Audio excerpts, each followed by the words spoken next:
I was in London for a speech that I gave to people on securities fraud.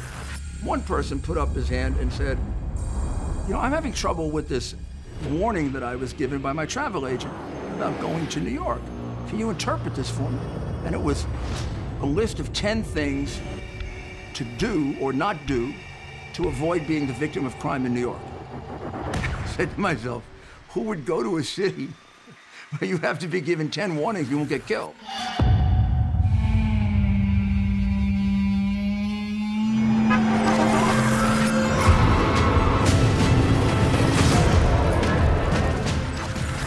In 1990, the city had an Eastern European look in the sense that it had an overwhelming grayness. I remember I was walking in Times Square. I knew, I wasn't worried, I knew that in 20 seconds somebody would accost me for some reason. Bad schools, high crime, not the greatest economic vibrancy. If you had a car, you'd put a sign in the window that said, no radio in here, so that someone wouldn't come along and smash it up. And there were people begging everywhere. It was terrible. The city wasn't safe, and we almost went bankrupt. Most of the parks had not had any investment in them for years or decades. There was a lot of crime, there was a lot of graffiti. Bryant Park being one of the worst. It had 500 felonies in 1979, which is a lot of felonies. The airport was like a third world country. The highways were filthy, abandoned cars, tires, grass overgrown everywhere in the center islands, graffiti everywhere. It was just bedlam.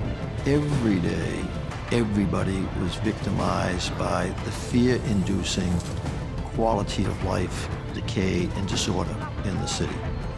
In 1990, worst crime year in the history of New York City, 500,000 serious crimes reported: murders, rapes, robberies, burglaries, car thefts. You had to literally fear for your life. And I remember people telling me that, you know, I always keep a $10 or $20 bill inside of my cigarette pack because let's say if I left my wallet somewhere, I'd never leave my cigarettes anywhere. And you never want someone to come up to you to rob you and you have nothing to offer, because that might anger the individual and you might be one of those 2,500 people that lost their life that year. And I'm saying to myself, like, wow, how did we get here?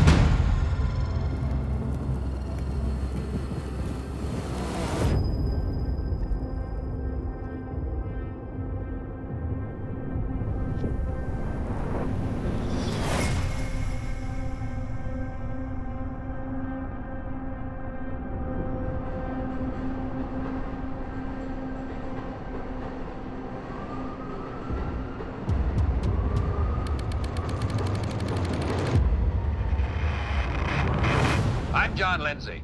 I was born in New York City and I've lived here all my life. And I'm running for mayor because I know that our city is in a crisis. I plan to give New York the most hardworking, the most dedicated, and I hope the most exciting and successful administration this city has ever seen. Mayor Lindsay in the late 1960s, he was supposed to be a new mayor to address new problems.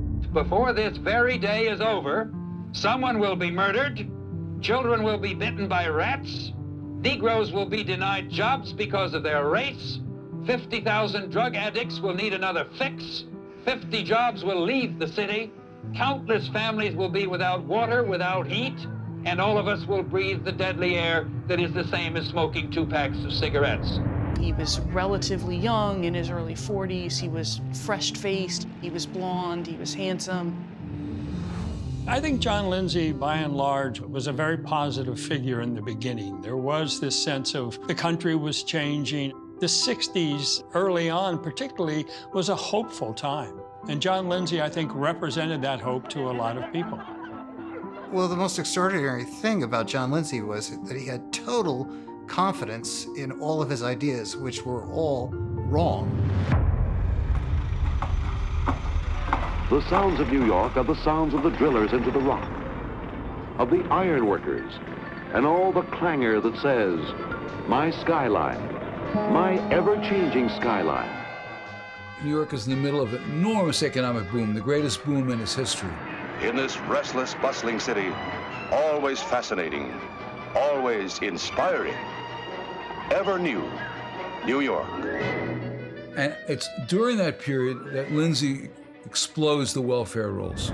We can get these folks off the streets, we can put an end to this crime, and in time we can have the great society that we're all entitled to. As part of all the Great Society initiatives, the city was expanding its social services safety net. And the city was known for having pretty generous welfare benefits. John Lindsay basically encouraged the city to get more and more people onto welfare at that time. He spent money on expanding a whole set of welfare agencies whose job was to reduce poverty, but simply created poor people as clients who then became a permanent underclass. So the roles just expanded incredibly. But it also affected the other parts of the city and the quality of life. What you've just seen is the most devastated area in New York City. The rest of the country hears about Harlem all the time. Harlem, compared to Brownsville, is a stable middle-class community by comparison. He was just overwhelmed with these problems that kind of started to balloon and mushroom in the early 1970s. When he took office in 1966, there were roughly 600 murders. And when he left, 8 years later, there were approximately 1,700 murders a year. This crisis and this administration has failed even to make a proposal to protect our people on the streets and in their homes from violence. Well, I don't think that this is the time for partisan statements. He essentially drove jobs out of the city. The single biggest reason that companies left the city was crime. When Police Commissioner Patrick Murphy took over the NYPD in the early 1970s, his focus was reducing systemic corruption within the department.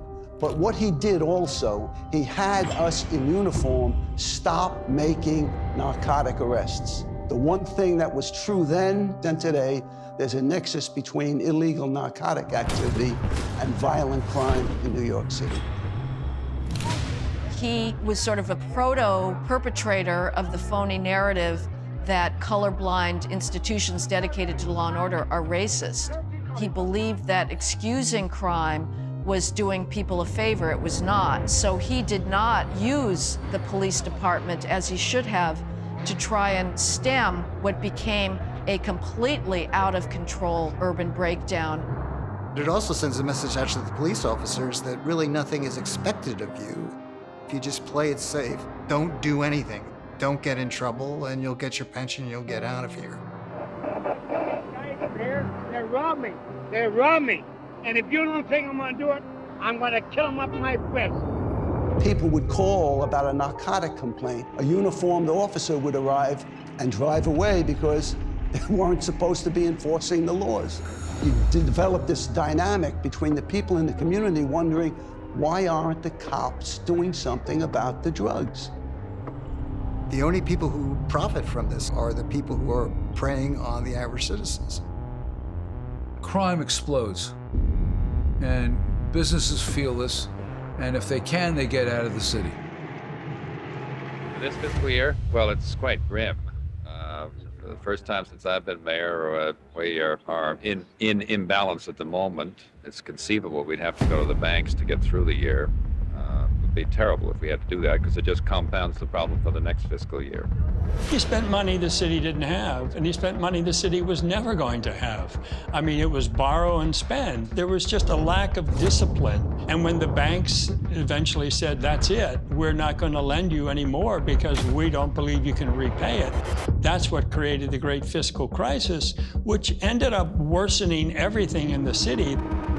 We saw immediate population destabilization. The city lost about 1 million people, lost a lot of middle-class families, middle-class jobs. We lost a lot of corporate headquarters.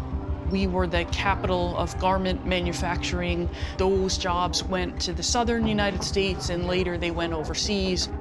By the time Lindsay leaves office, the city loses about 600,000 jobs. That's an astounding number if you think about it. The city had two seemingly contradictory problems of housing prices that were still too expensive for most people to afford, but yet mass-scale abandonment of housing in the South Bronx, in Harlem, in Bushwick. It was a combination of a fiscal crisis where the city started using capital money to fill operating gaps, which is not sustainable. It was a combination of some social unrest, which led to difficult situations in low-income neighborhoods, and many multifamily rental housing owners couldn't make a go of it anymore. And it was a wave of abandonment of rental housing, and the city, through foreclosure, ended up owning all these buildings. The city laid off roughly 25% of its police force. So you had this incredible surge in crime. You're doing layoffs because you can't afford to keep the cops on the payroll anymore. So that was a big problem. And then, of course, in the schools, race became the big issue and, led to the flight of many students from the school system. There was no single teachers union in New York City. They were split into many disparate groups and they had no power. By 1968, when we started seeing teacher strikes, well over 95% of the teachers were unionized in the United Federation of Teachers, and their first fight was to fight back against the notion of giving the communities control of the schools. They wanted to protect their teachers. This led to politically a split between the black community and the teachers union. All we want is a decent education for our kids and our kids in school. That's all we want. We're not here for any trouble. With all this distrust, everyone who could was working politically to protect their own interests. Why don't you read the sign for us? Lesson for today. See John. John is the mayor. See John run. See John run Fun City. Isn't this fun? See John run the police. See John run the train. See John run the schools. See John run for mayor again. See John run out of town. Thank you. A lot of people looked at what was going on and said, the city can't be saved. It's going up in flames with crime. The kids aren't learning. The schools are crumbling. Consolidated Edison in asking the full cooperation of New York citizens in reducing their consumption of power. We called him up and he says, conserve all the lights you could. What can I conserve? I have no lights at all. It was a great sense that the city cannot work. It can't be governed. It can't function without all of this inner turmoil. The battle for the cities will go on. Across this nation, the struggle continues for rational urban priorities. And whatever my future, I will always give my voice and my strength to that fight. When Lindsay's on, he set up the circumstances for the New York City financial crisis, which will last for a decade.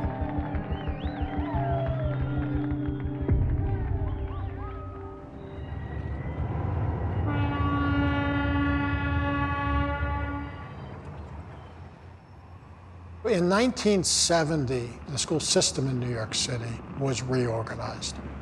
The Central Board of Education was comprised of 7 members. The mayor appointed 2 of those members, and each of the 5 borough presidents appointed a member of the Central Board of Education.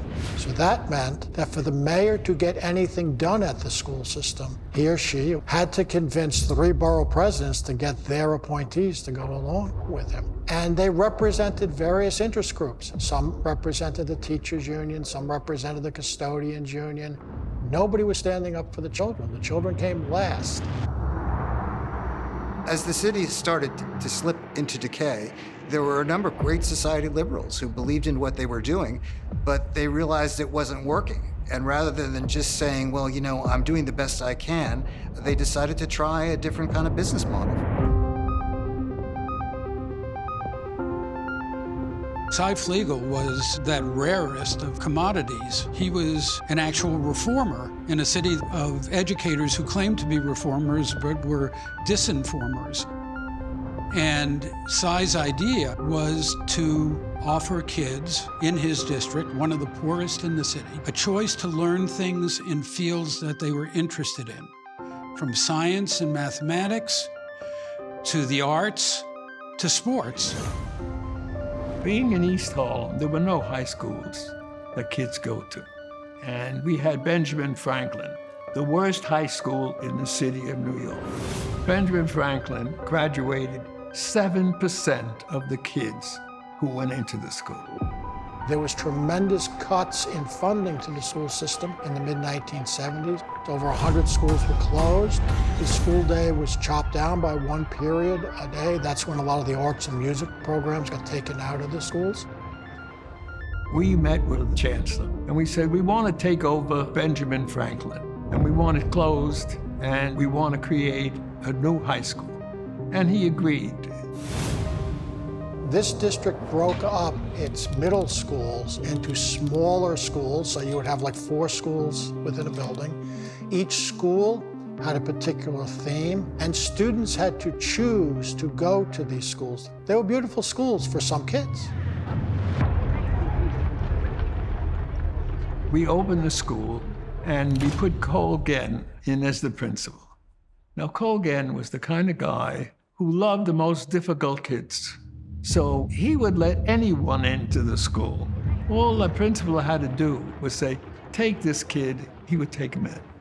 In the 70s, the consensus view was that schools didn't make a difference. So you did not talk about good schools and bad schools. You talked about good kids and bad kids, good students and bad students, or good families and bad families. And so that was an impediment to doing anything. 4 years later, every kid graduated.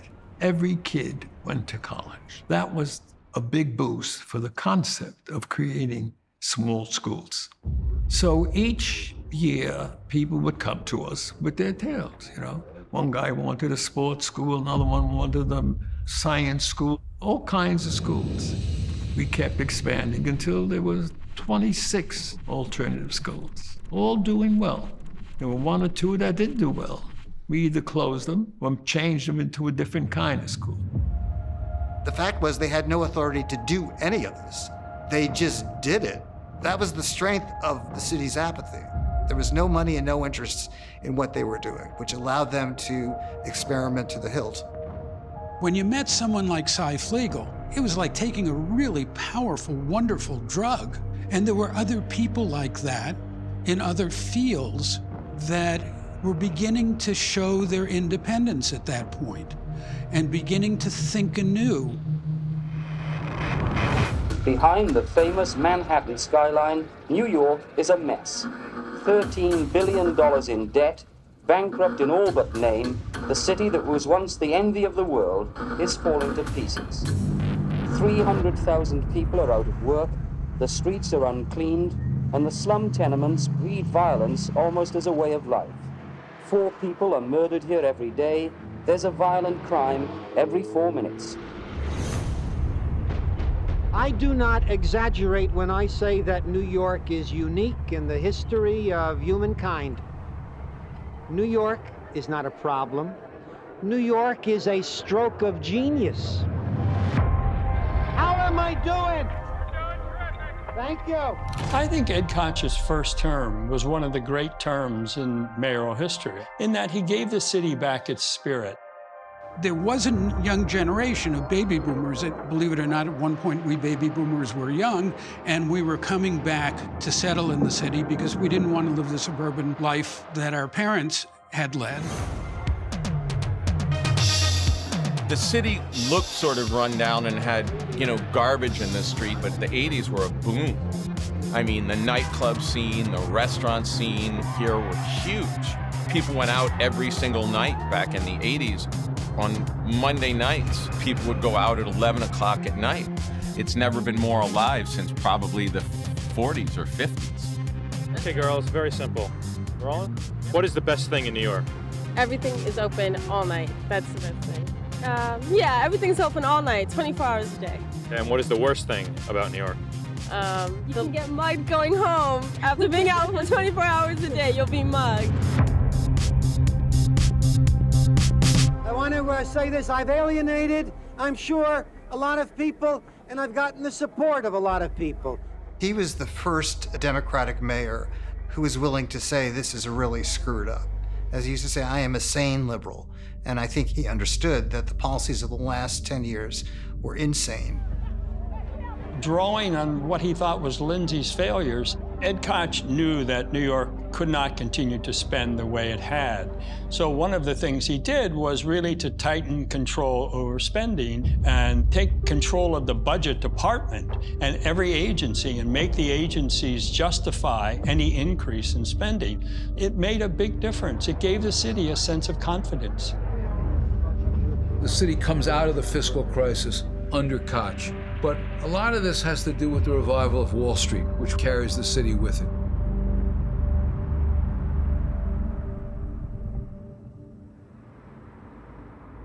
Ed Koch ran for governor in 1982, right after he was re-elected mayor in '81.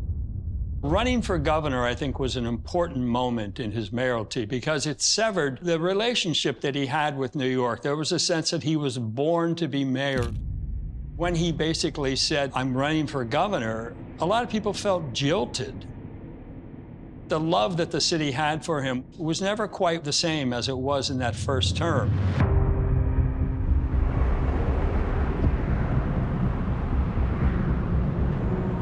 My parents dropped me off in the city. Then a couple of weeks later, they said, "So what are you thinking of living in the city?" So I said, "Well, it's horribly gray, and there's concrete everywhere, and I can't get used to the fact that buildings hit the street.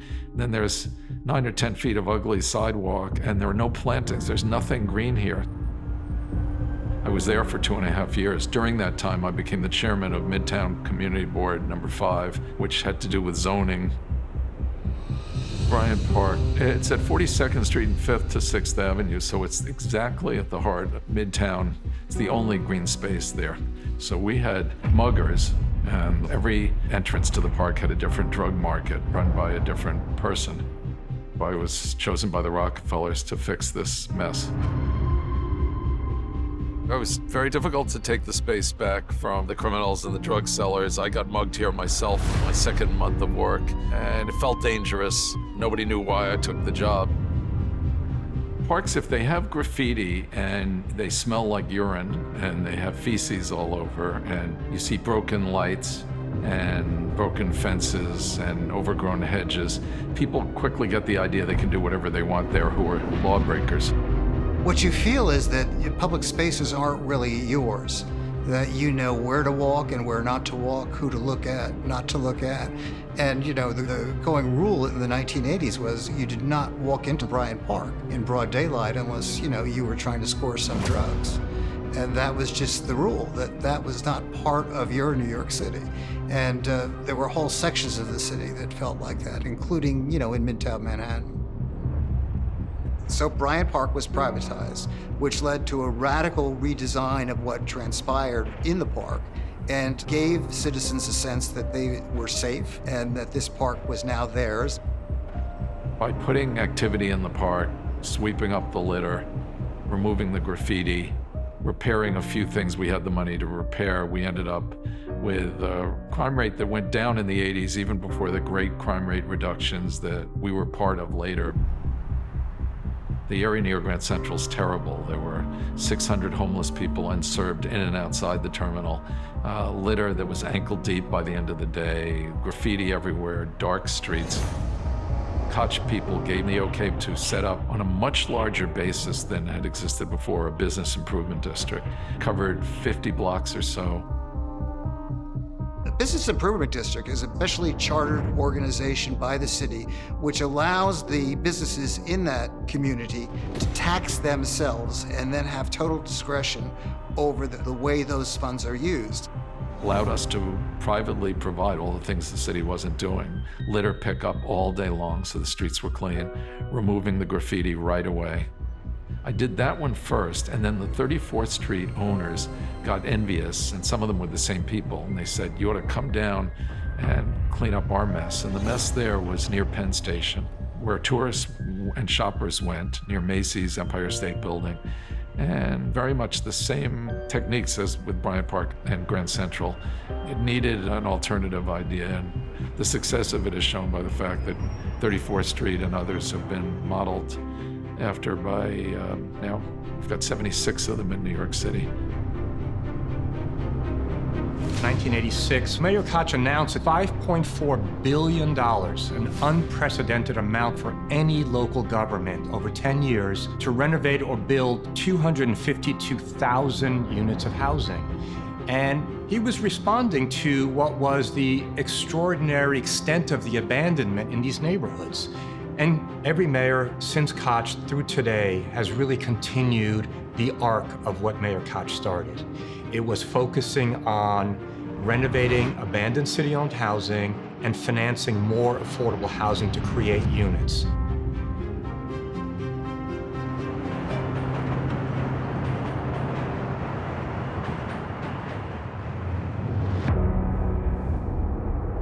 Growing up, you saw graffiti, you saw a lot of the drugs, you saw like this level of dinginess, but then it was New York, right? I mean, we were all used to it. That was a way of life.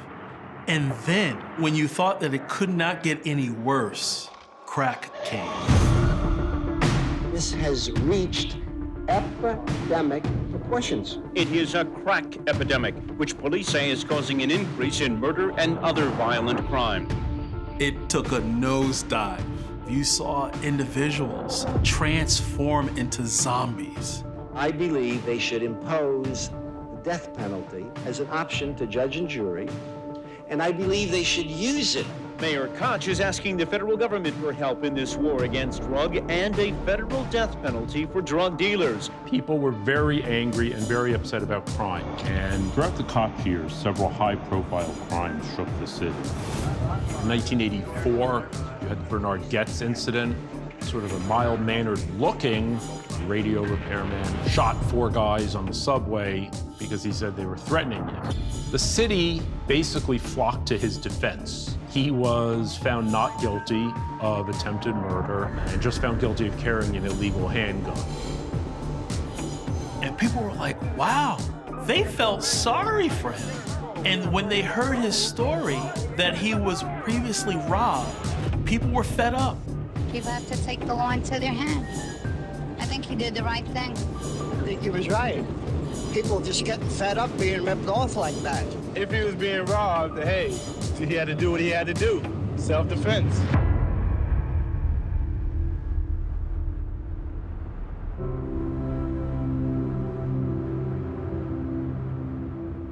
A woman jogging in New York Central Park last Wednesday night, raped and nearly beaten to death. In 1989, the Central Park jogger attack occurred.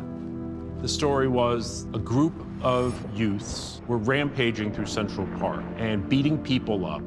One woman, a jogger, was attacked. She was raped. This woman was beaten and left for dead. At the time, it horrified people. To understand is to forgive. I don't want to understand what motivates someone to engage in this kind of horror. I want, rather than to understand him, I want him punished. Race was always in the shadow of Ed Koch's mayoralty. He used phrases like poverty pimps and poverticians that many in the black community felt were stigmatizing. And so he always had a tenuous relationship with black New Yorkers. There was a misapprehension of what the black community actually wanted. Black politicians at that point represented the anger of their constituents, which was legitimate anger. Racism surely existed, but they didn't also represent the interests of their constituents. Part of the tension was generated by Ed Koch because he wasn't going to kowtow to black extremists. Koch was willing to speak out, but the more he spoke out, the more racial tension and friction that he created. And so therefore, at the end of his term, you know, people had kind of had it with the combative Koch mode of governing. He's the most annoying person. Oh, yeah. No, good answer. Right on, good answer. Survey says Ed Koch, yeah, the most annoying person in New York, absolutely. See the cover of New York Magazine? Great cover. Okay, well, make a face like Ed Koch. No, he doesn't. Or just make a funny face. It's that grin with no hair, you know what I mean? It's that whole thing with no hair and the whole grin, that kind of shit-eating, I can't say that here. What's his cable? Sure you can. Why not? Shit-eating grin, it's like all that, yeah, I'm gonna rob you blind. I'm gonna kick you out of this city and kick you out of your apartments. I'm gonna kill you. So you go forward to the end of the 80s, the early 90s, budget stabilized, jobs somewhat stabilized, but still, what do you do about this severe violent crime problem that no one had been able to address in 2 decades? There are people who think I'm acerbic and sarcastic and too New Yorkish. I'm proud to be New Yorkish. Ed Koch ran for a 4th term, but he lost.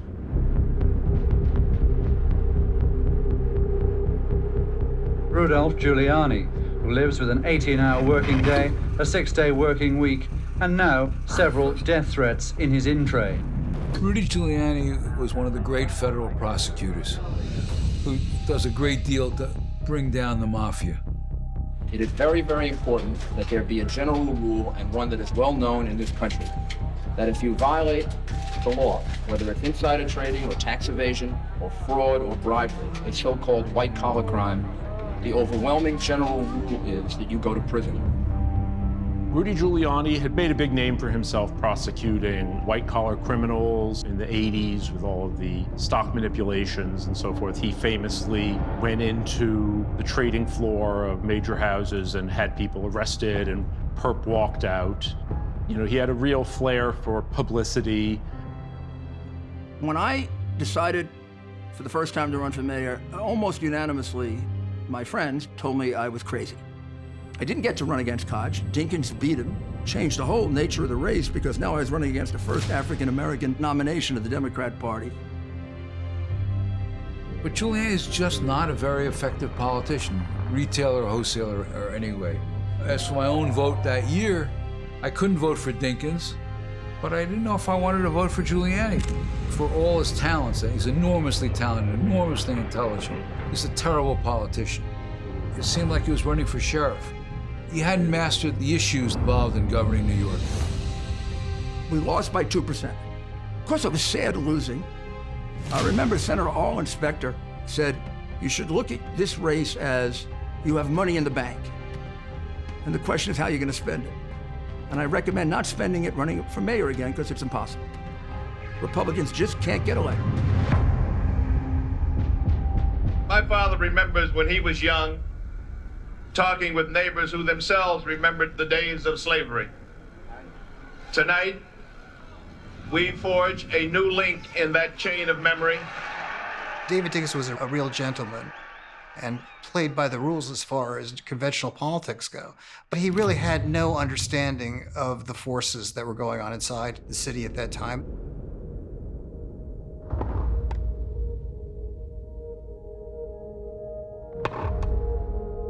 David Dinkins was known for his tennis playing. He came out of the Harlem political machine. He was elected with high expectations from the public. They wanted David to do something about racial tensions in the city, which were very high, have always been high, continue to be high. They wanted to do something about the rising crime and disorder. The city was still having a hard time. David Dinkins, I think, gets a bad rap. He was not a very effective mayor. And almost immediately after David Dinkins was sworn in as mayor, he was confronted with a series of racial incidents, starting with the Red Apple boycott. On Church Avenue, there was a Korean fruit stand, a place that I had shopped in a whole number of times. Sonny Carson, who was a less glib version of Al Sharpton, took advantage of a situation in which an African-American woman got into a fight with the Korean greengrocers. Sonny Carson had been shaking down businesses. He tries to create a boycott of the Red Apple. Outside, Carson's people are shouting racist slogans. The city is in an uproar. Dinkins refuses to intervene and bring this nonsense to a halt. Eventually, Dinkins intervenes, but the sense of an incompetent who will dawdle, who's unable to act on behalf of racial tolerance, sticks with Dinkins. To be fair to Dinkins, he's a product of the old Board of Estimate. The fight had gone on to abolish the Board of Estimate and to replace it with a separation of powers system of government. And that was really the brainchild of Peter Vallone.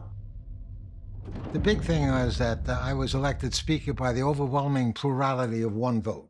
So as you can see, I was very popular at the time. I got elected in 1974, and I said, there's something wrong with the city. There's nobody in charge. It's only borough presidents that are running the city. The way it worked was each borough president got one vote. The mayor, the comptroller, and the then city council president, because they were elected citywide, they each got 2 votes. So a total of 11, and it was always a scramble to assemble a majority. And it was really the super legislature. It rendered the city council pretty unimportant. 8 executives running the city. They only care about their boroughs. They don't care about police citywide. They care about police in their borough. They don't care sanitation citywide. They don't care about anything citywide as long as they had their borough working. So there was a lot of deal making. If the city council president wanted to fight with the mayor, then the mayor would have to go and try to get the Board of Estimate vote from the borough president in Staten Island and Queens, or try to make a coalition that way. This is crazy. You have to do something citywide. You need police citywide, you need sanitation citywide, you need everything citywide. The suit was finally brought before the United States Supreme Court, saying it's unconstitutional because how could small Staten Island with 300,000 votes have the same vote as Brooklyn with 2.5 million votes? Under the constitutional principle of one man, one vote, it was thrown out as unconstitutional, and a lot of the power went to the city council. Peter led the charge to bring the city council into the modern age. As a result of that, city council got the full legislative power of the city to make the laws, the power of the purse to do the budget, the power to do land use, which the council had never had before. Conversely, it also gave the mayor more power because he didn't have to make these deals with the borough presidents. To eliminate the Board of Estimate was the beginning of the liberation of the mayoralty and the beginning of the city's return to effectiveness as a governmental structure. Dinkins didn't know what to do with it. He was a creature of the Board of Estimate. He grew up under the Board of Estimate, and he didn't do much with it.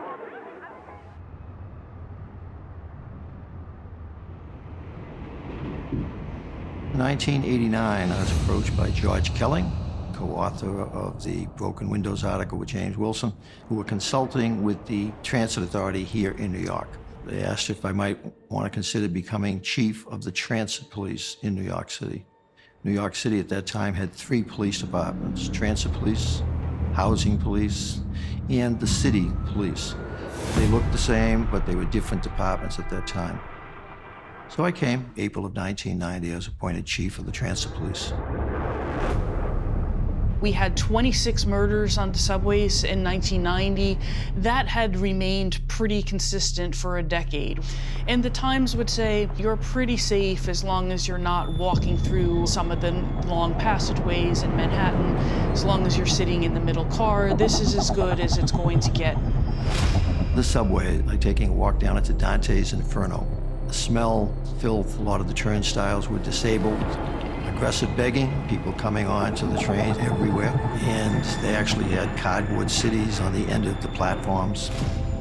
Bratton pioneered this idea that if we address small crimes in the subway system, we can prevent bigger crimes in the subway system. So they started looking at who was jumping over the turnstiles and who was beating the fare, and found out that a disproportionate number were also wanted for violent crimes, or they were carrying guns or knives into the subway system. So if you apprehend people beating the fare, you can prevent violent robberies and murders in the subway system. And within just months of this, the Times was saying, okay, crime is down by double digits. And it worked. In the space of less than 2 years that I was here as transit police, crime went down by a very significant amount.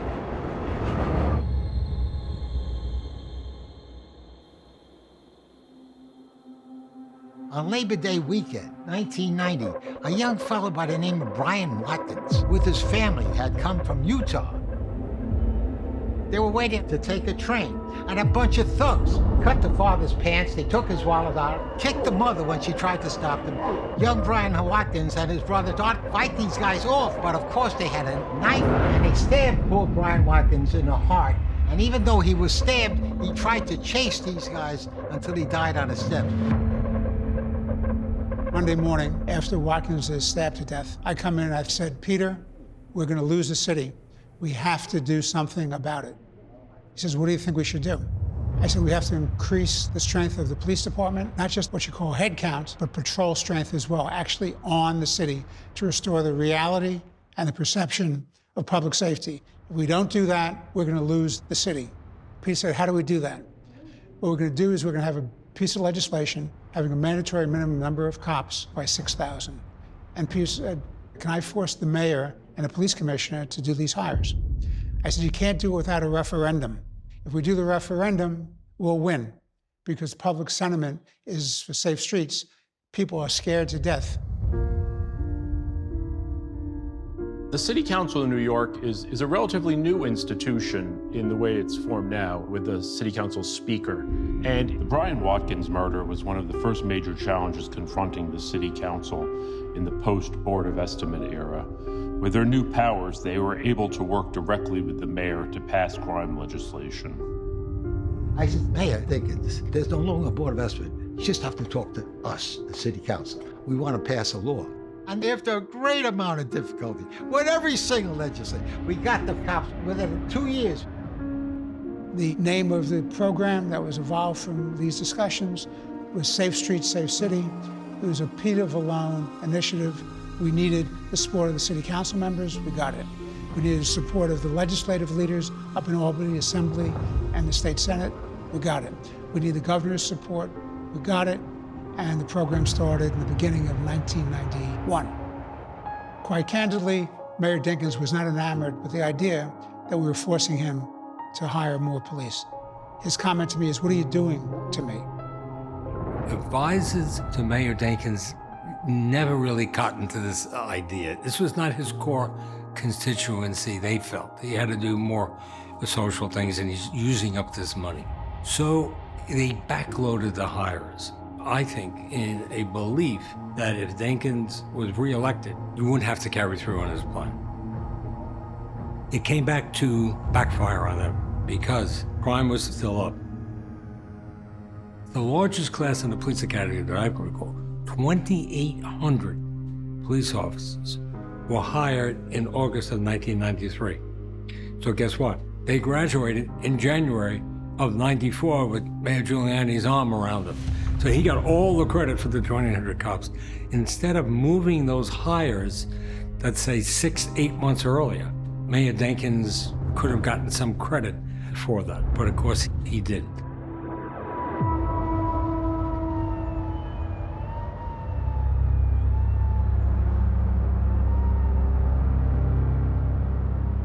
The major event of the David Dinkins years that's really stuck out for everybody is the Crown Heights riots.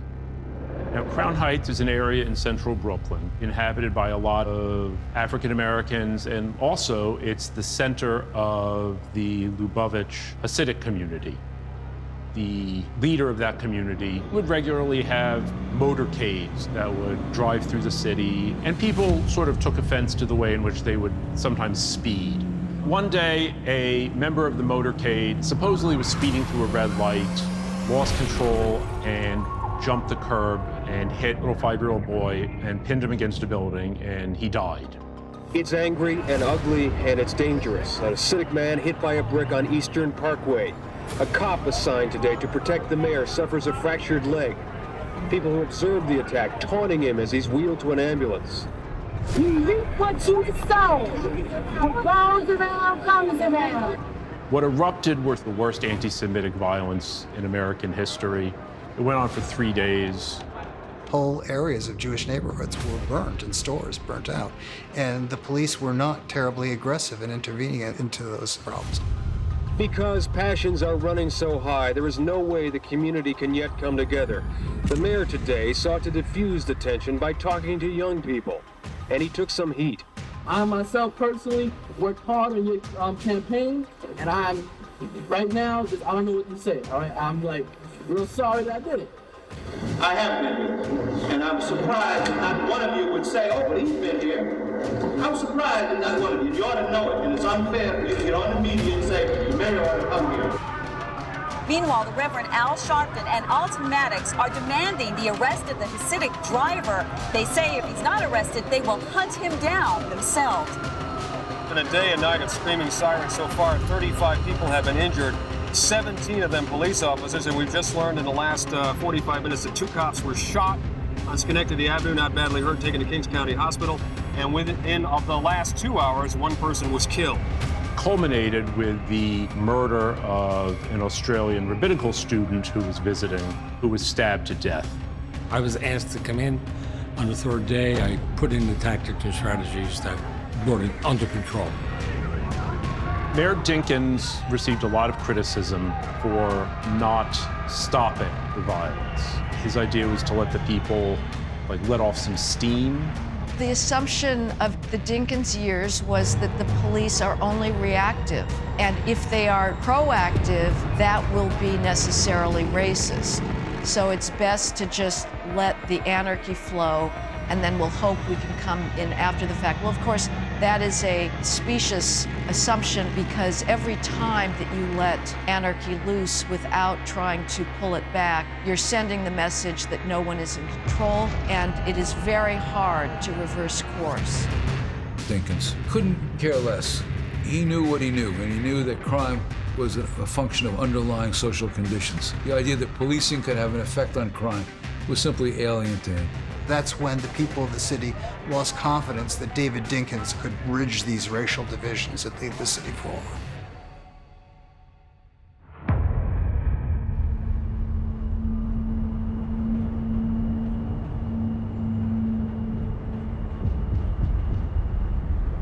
In the early 90s, I was at a meeting of people who wanted to reform New York. And in the course of the discussion, what came up, a guy named Bill Clinton, who I never heard of, was going to be giving a speech on welfare reform. Would I be interested in coming? I said, sure. We basically believe that we require a partnership between government and the private sector and the education sector, and that we shouldn't be giving out rights to people without requiring them to assume certain responsibilities. I'm just absolutely stunned. He's brilliant. He gets everything right. Who is this guy? I came home, I told my wife, this guy's going to be president of the United States. There were a group of us who saw Bill Clinton coming, and I guess you'd call us moderate Democrats, new Democrats, whatever.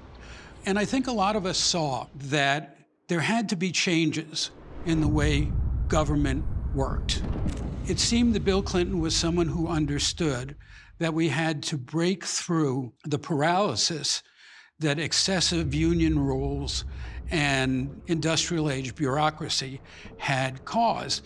And Bill Clinton ran against the activist base of the Democratic Party on all of those issues. People were ready for an enlightened, moderate, liberal form of government. The early 90s was an exciting period because people are fed up with the failure, both on the federal level and on the local level.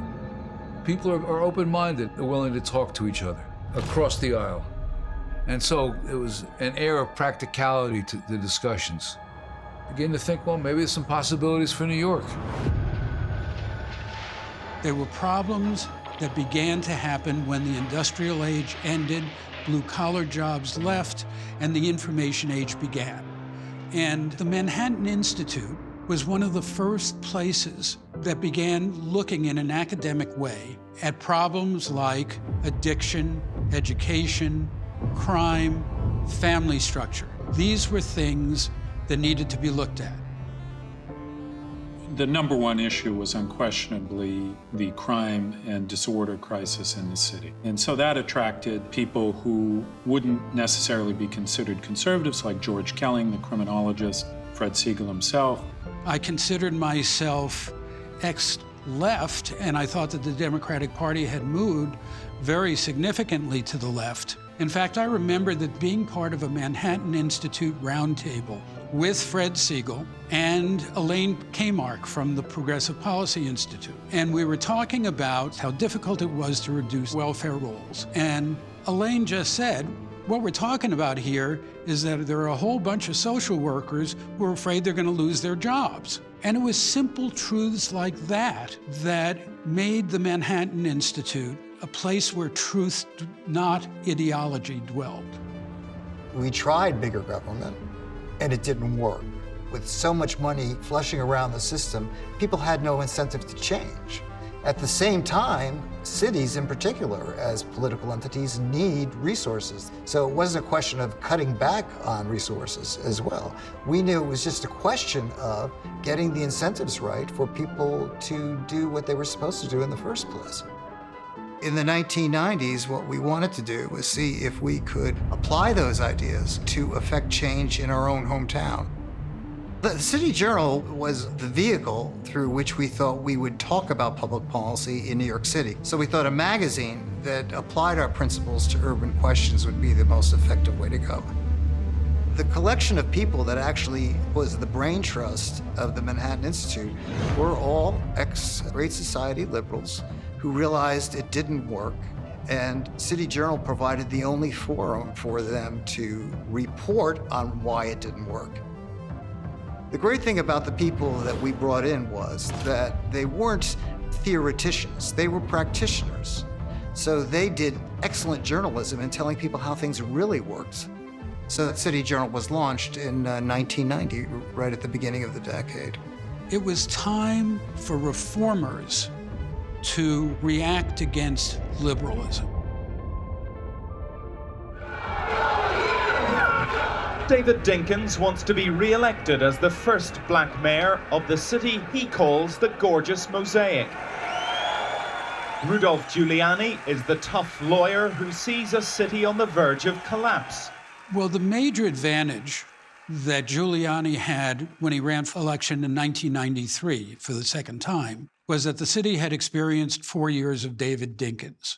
You know, the difference between the first campaign and the second was Giuliani ran on his record as district attorney, but that really didn't give him a kind of operating philosophy of government.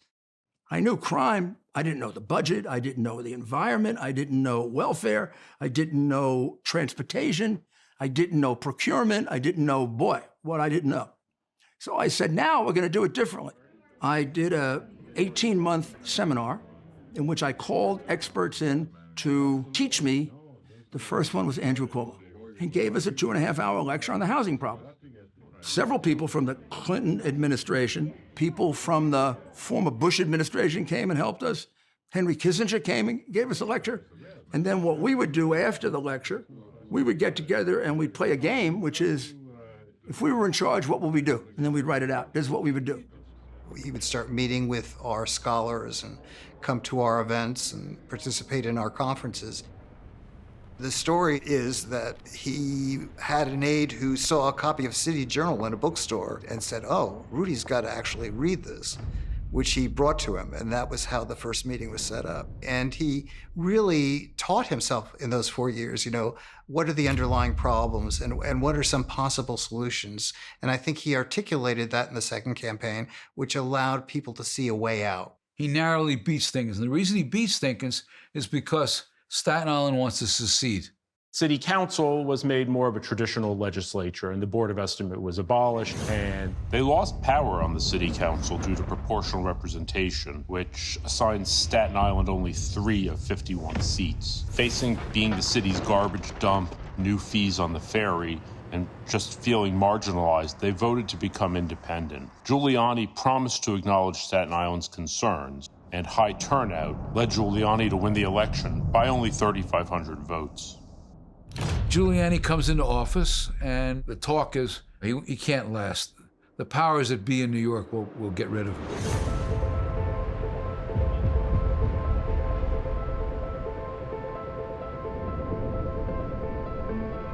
I get elected. The advantage we had is we had a game plan for everything. Doesn't mean it was the right game plan. A lot of them had to be readjusted when you got to the reality of what you could do and couldn't do. Rudy Giuliani runs up against the idea that New York is ungovernable. He knows vastly more than he knew in '89. He's ready to govern, and he's ready to take on the city's vested interests. My campaign chairman, Arnie Burns, said to me, Do it as a one-term mayor. Say, I'm going to do everything I want, everything I believe is necessary, no matter how unpopular it is. And if it works out, wonderful, I'll get a second term. If it doesn't, I can always live with myself. So that's what I did. The Democratic Party was controlled or influenced by all of these other groups. So they didn't have as much swinging room as Rudy did. Rudy had no inherent allegiances. He was just going to win or lose based on his performance. The Speaker of the City Council was Peter Vallone. My first day in City Hall, I said, Beth, give me the Speaker's number. That I have a couple of bagels and coffee. I'd like to come over and see him. I haven't had breakfast yet. And she says, well, do you want him to come over to you? I said, no, I don't want him to come over. I want to come over there. I walk in, I say hello to Peter, I sit down, and he says, do you know this is the first time the mayor's ever been in this office? I had 2 Democrat mayors, Koch and Dinkins, never came in here. I said, I know how religious a Catholic you are, so you have to be in this because you want to help people. I think we can sit down, we can put aside the political stuff just between the two of us, we can figure out what we can agree on, and we can implement it. If we can't compromise it, we'll debate it. But I bet if we do that, we can do a lot. Peter was introducing him not only to the members of the council, but to the staffs of the various agencies and departments, to the political leadership of the parties, to the community groups, to the trade associations, to the lobbyists, to the unions. We broadened Rudy's horizons. And Mayor Giuliani, to his credit, was ready, willing, and able to have those conversations, to meet with these people, and to partner up when he could.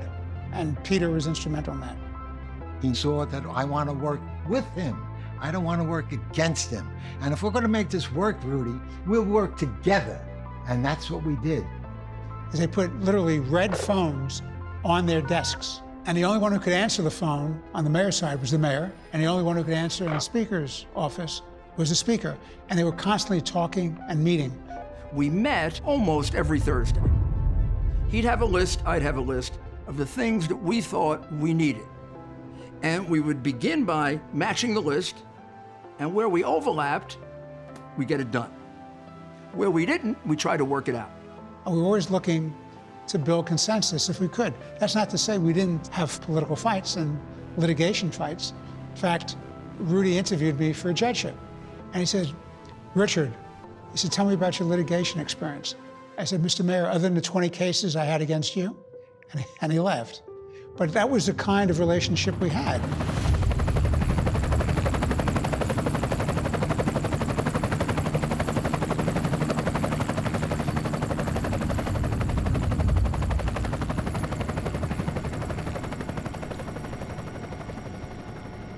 The Clinton era was marked by a recognition in a way that we hadn't seen really since the 1920s, that the business of America is business.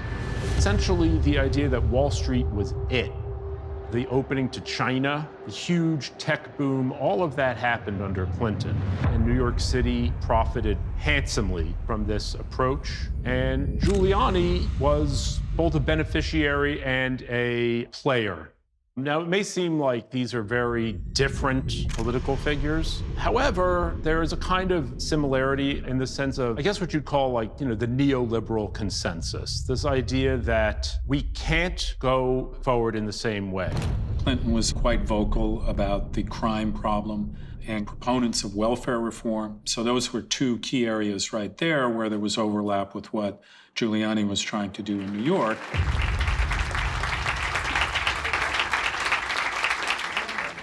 During the past 9 months, we have moved quickly and steadily to implement the toughest, smartest crime bill in American history. Bill Clinton passes in '94 the crime bill. Giuliani not only helps lobby for it, he goes across the country to help sell it. So you have the Republican prosecuting crime-fighting mayor in New York working with the Democratic baby boomer president to sell an anti-crime initiative across the country. Those are the sorts of things that were happening because crime was so big. New York is in the middle of its worst recession for 50 years, but the economy isn't the key issue here. Nor is it homelessness, AIDS, drugs, or the state of the roads. None of them compare with the one issue today that obsesses New Yorkers: crime. Giuliani begins a search for police commissioner And he made it clear that he would be potentially interested in naming me as commissioner based on my success in the subway system, and that I would be his choice for police commissioner effective January of 1994. What Rudy and I both shared was a belief that the city could be made safer, be made better. To take back the streets of New York, in some respects, was like taking Europe back from the Nazis, that it was going to require an all-out assault. One of the early priorities he had was to create a larger police department by merging the 3 police departments that existed in New York. We acquired the housing police. We acquired the transit police because they're chasing the same criminal. The guy may do 2 muggings in the subway and 3 muggings on Times Square. So the transit police are looking for the same guy that NYPD is looking for, and they don't talk to each other. By doing that, we went up to a 41,000-person police department. Bill Bratton embarked on this famous experiment in policing called broken windows policing. George Kelling and James Q. Wilson came up with the theory of broken windows in 1984, saying if you have a window that is broken and it is not fixed, then you will have 2 broken windows, then you'll have 3 broken windows. At some point, you have a neighborhood that is very, very, very hard to recover. But modern policing did not begin with capturing criminals, it began with maintaining order. And Bratton was very much attuned to this. Quality of life offenses are as important as serious crime to be addressed. The basic mission for which the police exist is to prevent crime and disorder, the 5 most important words in law enforcement. To deal effectively with crime, you're also going to have to simultaneously deal with disorder. A healthy neighborhood polices itself in the sense that if you've got a neighborhood with healthy foot traffic, where everyone is employed, where every restaurant and retail space is full, if someone comes along and they break a window, that window will be immediately fixed. It's only when the neighborhood has stopped being healthy that it is not immediately fixed. So once you have gotten to the point where the police are in charge of this, you are already at a point of failure. In the 70s and 80s, police moved away from dealing with disorder on the streets and instead focused on responding to crime. And we didn't deal with quality of life crime at all. The way policing had worked had been getting police off the streets and into police cars, answering radio calls for serious crimes, rapes, murders, bank robbers. And I'd go to community meetings and I'd armed to the teeth with all my crime statistics, where it was happening, who was doing it. And people in the neighborhoods didn't want to talk about that. They want to talk about the prostitute in their doorway. They wanted to talk about the abandoned car that was never towed away, about the graffiti, about the gang drinking on the corner. People were as concerned, or maybe more concerned, by what they were seeing every day versus the crime that they would read about, most of them were not personally experiencing. What was basically creating the fear was a phenomenal amount of disorder. The presidential commissions, a number of the other commissions that had studied all the violence, the race violence, felt that the role of police was to respond to crime while society figured out what to do about what they thought were the real causes of crime: poverty, racism, unemployment. My belief was the cause of crime is people. And by focusing on the small things, oftentimes we disrupted bigger things from happening. We started to focus on stopping and arresting fear evaders. What did we find? 1 out of 7 were wanted on warrants for other offenses. 1 out of every 20, 21 were carrying a weapon, box cutters on up to Uzi machine guns. So by going after quality of life, we're also having an impact on crime. Criminals do not specialize. Criminals are omnivorous. They are multitaskers. They break one law, they break another law. There's a great chain of being in criminality between the low level and the high level. It is all connected. And even if it wasn't, even if Fair Beavers did nothing worse, it still would be essential to stop it because it sends the message that no one is in control. These guys from Brooklyn that wanted to go to Manhattan and rob, they wouldn't pay the fare, they'd hop the turnstile, and they're bringing the tools of their trade with them, the illegal firearm. You stop, you capture that person, and you're saving a shooting, who knows how many robberies, how many lives are being saved. And we saw that. Those numbers came down dramatically. Violent crime, way down. Giuliani in the first year really left me alone in many respects. Made it quite clear his goal was crime and disorder. He got it. He really understood the importance of the look of things. So one of the things he did right off the bat with his sanitation commissioner was clean up all the sanitation trucks. He basically had them all repainted and they were clean again, and he kept them clean. You know, he was very focused on little things. He had his vision, he had his goals, he had his strategies, but he was also very focused on the tactics. He goes after the squeegee men. They were as annoying as hell and in many ways threatening. People felt like there was nothing you could do about it, that it was really quite hopeless. They seemed to be everywhere. And so Rudy told Bill Bratton to make this the priority, is to get these squeegee men off the street and in jail if that needs to be the case. And lo and behold, they found out there weren't that many squeegee men. There were maybe about 75 of these guys making life a living hell. But it was one of those very visible things that people noticed. Another thing we did is adopt a highway program that allowed companies basically to adopt parts of a highway and pay for additional cleanup services. We wanted to make sure the entrances to the city were clean. It was a small thing to do, but again, it changed people's perception of coming into the city. The department was not effective dealing significantly with crime. Uniformed officers were not authorized or allowed to make drug arrests. And so when the woman looking out a second floor window would call the drug dealers on the corner now and then see those uniformed cops drive by, would she assume they're on the take? So when Bratton came in, he said, you do what you have to do. You are now allowed to arrest people for narcotics. Giuliani provided the authorization, as I had been authorized in the subway, to move forward in a sense. If we didn't get our arms around this problem, we're never going to make the city safer. I had to clean up Times Square. In order to clean up Times Square, I got to get rid of the drug dealers. I got to get rid of the murderers. I got to get rid of the robbers. I knew how to do that. For example, we got rid of the muggers by putting cops on horseback so they could see into the crowd. We put undercover police officers in the crowd, called the anti-crime unit, but they dress like you and me or like the crowd. And we'd give them walkie-talkies, and the guy on the horseback would say, to your right, 20 steps, there's a pickpocket. See? Guys, I got it. Next pickpocketing, he'd grab. There's a purse snatcher. There's a harasser. There's a possible rapist. He's dragging a woman. Took about 3 or 4 months. Crime was down like 50%. Then it went down 75%. And then it turned out to be no crime. Giuliani had this real heavy focus on getting rid of the vice conditions in Times Square. Giuliani essentially tore down a lot of the old shops, and he brought the Walt Disney Company in to build a store. You know, you go there and it's literally just families from the Midwest going to eat at Red Lobster. There was a strong belief that Rudy had that you have to reclaim the public spaces in New York.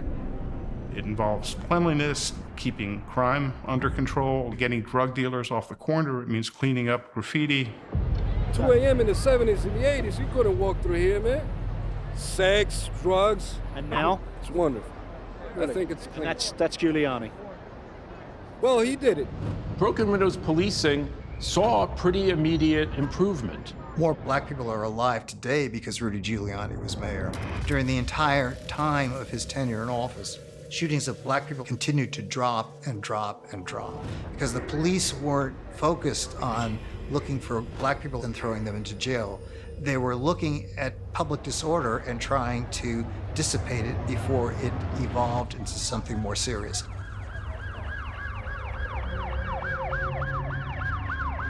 The statistics can't tell you, however, is what's going on behind the scenes at the once infamous New York Police Department. It's a fundamental overhaul of the police force as an organization, and a complete rethink of how best to wage war on the criminal, because war and the philosophy of battle is very much part of the new corporate-style thinking. In 1994, Jack Maple, who was my Deputy Commissioner for Crime Control Strategies, probably one of the most brilliant people I've ever known on dealing with crime issues, and Louis Anamone, who was Chief of Patrol, effectively created this system of accountability called CompStat. where they required every precinct to have crime maps and to track daily where crime was developing and to do something about it.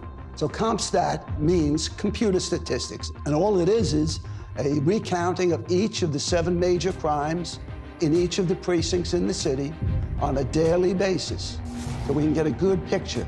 How are you doing this week? How are you doing for the past month? And how are you doing year to date? So CompStat has 4 basic components to it. Timely, accurate intelligence. Gather up your crime information every day. Rapidly respond to those patterns and trends, and precinct captain was expected to know about it, talk about it, and what he was doing about it. Effective tactics, where what you're doing about it, was it working? If not, why not? So we're sitting in a room. I'm at one end with Jack Maple alongside me, some other chiefs on the other side, and we're discussing crime. Behind him or her was a map of the area that they were responsible for. And you'd see the red robbery dots. And then you'd ask, now put up the complaints about narcotic activity. You'd see some right around that area where the robbery dots were. And then you'd ask, what about our shooting incidents in this precinct? Put those up on the map. And lo and behold, they're also in that same little bit of an area of the precinct. So I would ask that person standing at the podium, tell me a little bit about what I see on that screen. Who's doing that? Why are they doing it? Why haven't we caught them? How many of different patterns do we have here? Are these robberies all individual guys, or are any of them linked? 10% of the locations in the city accounted for over 60% of the violence in the city. And that became clear early on as we're looking at the maps. Although you might have had 1,900 homicides the year before, there weren't 1,900 different shooters. We had 100,000 robberies. There weren't 100,000 different robbery perpetrators. There were some people doing a lot of the crime. Let's identify them and let's get them. It was the idea, if you want to prevent crime, you can't wait till there's 30 or 40 incidents to identify, gee, we have a pattern, we have a problem. You needed to do it when it was 2, 3, or 4, to develop a system that you could effectively map out the city, where was crime occurring, and then when you saw those hot spots start to emerge, put cops on the dots. This is very similar here, what we're doing, is to what the British did in World War II. The British invented radar. The radar told them where their opposition was coming from, so the RAF would be up there waiting for the opposition. Well, this is our radar system here. And as you see all those dots on the map, that's our opponents. So this way we can deploy rapidly, we can be focused, we can use effective tactics to knock down our opponents there. You really think you're in a war, don't you? This is a war.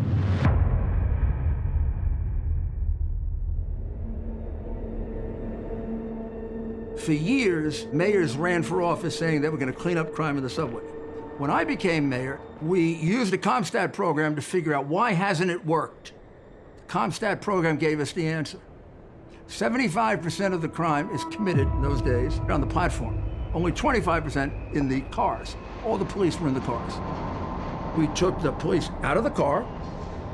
We put them on a platform where the crime was taking place. We allocated them exactly the way crime was allocated. 75% of the platform, 25% in the car. All of a sudden, crime went down within weeks by 50%. Within months, people were saying the subways are safe again. And when the criminals would move back, because we had the CompStat system, we were only 2 days behind them. The city never dealt with crime in a scientific way like this before, in an intelligent way like this before. Crime was crime, and who knew how to stop it?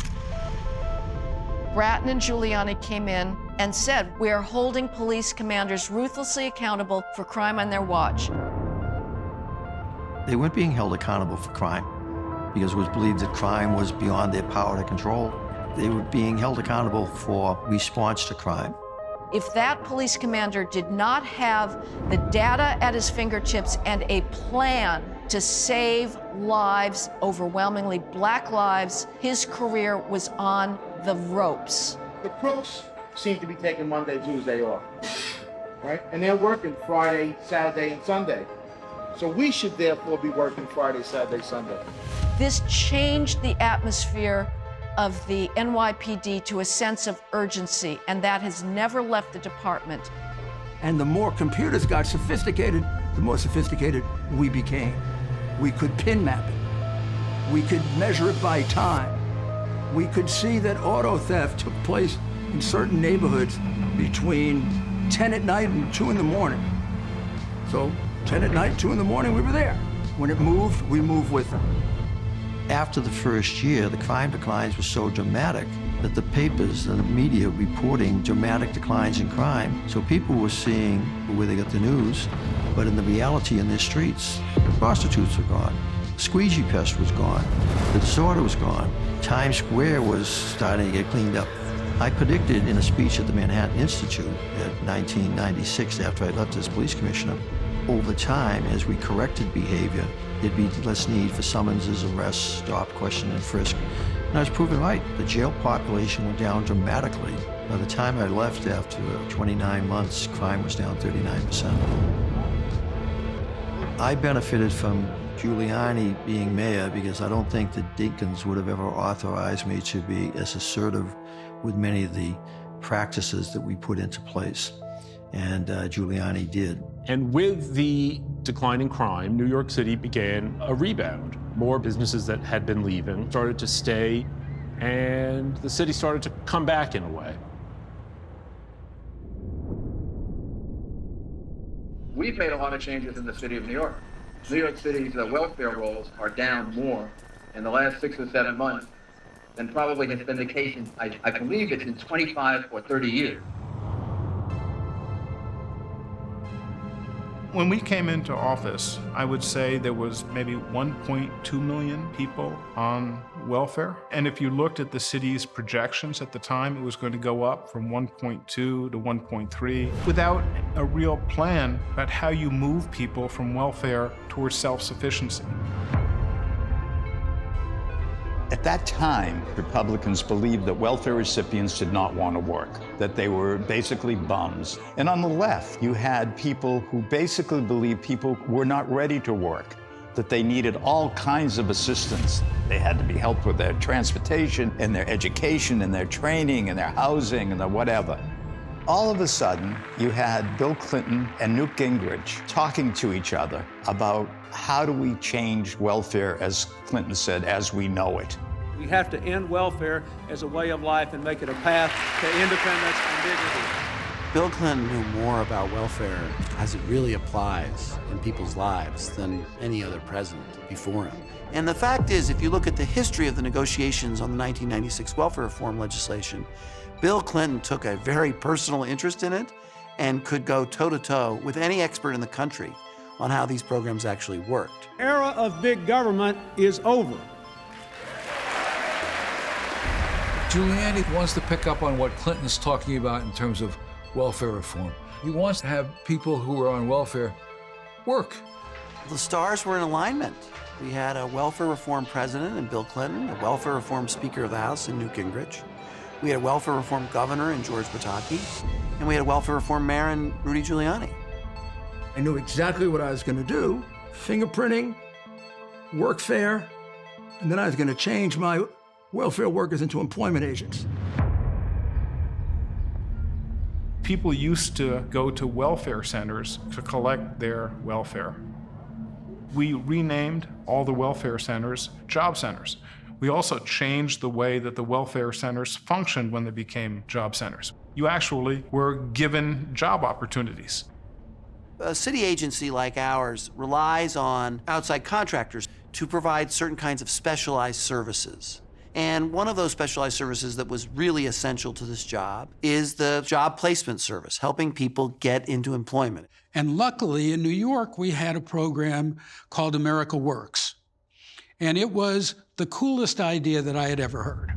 America Works was the first for-profit company doing welfare to work in the United States. We were able to get welfare recipients jobs. We were able to get private companies to hire them. The country believed very strongly that education and training was the right way to move people from welfare to work. We didn't believe that. What you need is job readiness, and that can be done in a matter of weeks. You have to be prompt and on time. You have to be reasonably dressed. You have to be courteous. You don't need a 6-month college course to prepare people for work. The minute we started going right into the private sector, we were getting 65 to 70% of the people hired. We had specific programs with employers. We had a program with Macy's, for instance, where Macy's would hire people from our welfare rolls. There were work incentives for your housing, and there were incentives for your medical care. So there were a lot of things that incentivized going to work. And so it changed people's perception of what welfare could be, a job opportunity, not a way of life. And America Works was crucial in changing that thinking. Giuliani brought in Jason Turner, and Jason Turner had been in the Reagan administration. He worked for Tommy Thompson in Wisconsin. He basically took on the whole welfare industrial complex of the city. There were 110 employment contractors when I arrived. When I left, there were 13. So we told them that they weren't going to get paid on the basis of political connections. They weren't going to get paid because they turned the lights on in the morning. They had to actually go out and find people jobs. If they found you a job, they got a bonus. The better the job, the bigger the bonus. The longer the person stayed at the job, the longer you got the bonus. So what it meant was you didn't do it for like a 3-week job because you didn't get paid for a 3-week job. They had to remain for a certain period of time. After the first full year that the contract's incentives were in place, the number of people who got jobs doubled citywide. We used in cash assistance JobStat, which was taken from the police department's use of CompStat, and we targeted and focused on neighborhoods and communities where the problem was most severe. Every month we went through statistics looking at which ones of our job centers were helping people get jobs and which ones of our job centers were not, and then we brought attention to the programs that were performing less well and to the people who ran those programs in those offices. And it was a way of holding people accountable at the management level to the performance in the neighborhoods and communities that they were responsible for. That led to bringing the kind of attention that Bedford-Stuyvesant or East New York or the really difficult neighborhoods in the city needed in order to come out of the problems they had been in. Next thing I did is I required you to work if you were on welfare. There's a provision, little known, never used before, of New York law that allows you to require someone getting public assistance to work for a maximum of 18 hours a week. Because theoretically, you don't get welfare unless you're looking for work. If somebody's been collecting welfare and you can prove they don't go look for work, you can take it away from them. And the city can assign you to work for 18 hours. Never did it before. So I introduced workfare. It was very controversial. The New York Times said I was running a plantation. When Giuliani starts imposing work requirements on welfare, he discovers something really interesting. There are people on welfare in New York all over the place. Some of them in Newark, in Jersey City, in Patterson. Getting on welfare in New York is so easy that people figure you have to be a fool not to take advantage of it. We had people in the police department who were collecting welfare. They would travel and they would register in Manhattan, they'd register in the Bronx, they'd register in Queens, and they go out to Nassau County. Or they go to Westchester County, or they go to northern New Jersey. We had people collecting 2 times, 3 times, 4 times, 5 times. Their job was collecting welfare. When Giuliani requires people to show up for work, I'd say about 40% just throw in the towel. This has been a good scam as long as it lasted, but it's over.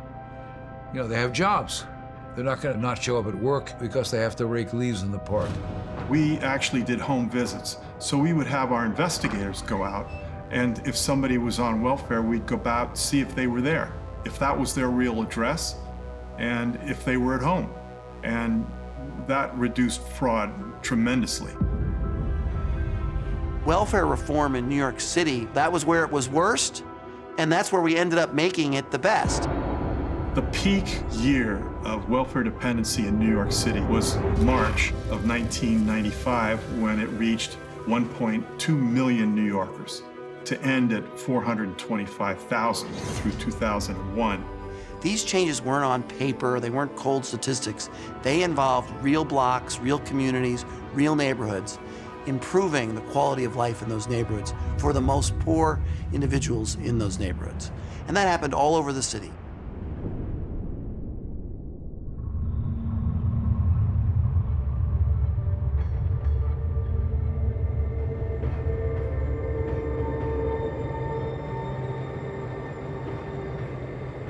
The city owned 60% of the land mass of Harlem, which meant every other building you walked past was owned by the city or abandoned or burnt down or vacant lots. Giuliani brings into office with him a gal named Debbie Wright, who sees the problem and is quick to respond. And she goes about reviving neighborhoods by selling off these properties to people who use them more productively. I think both Mayor Giuliani and Debbie Wright shared the perspective of having properties back in private hands.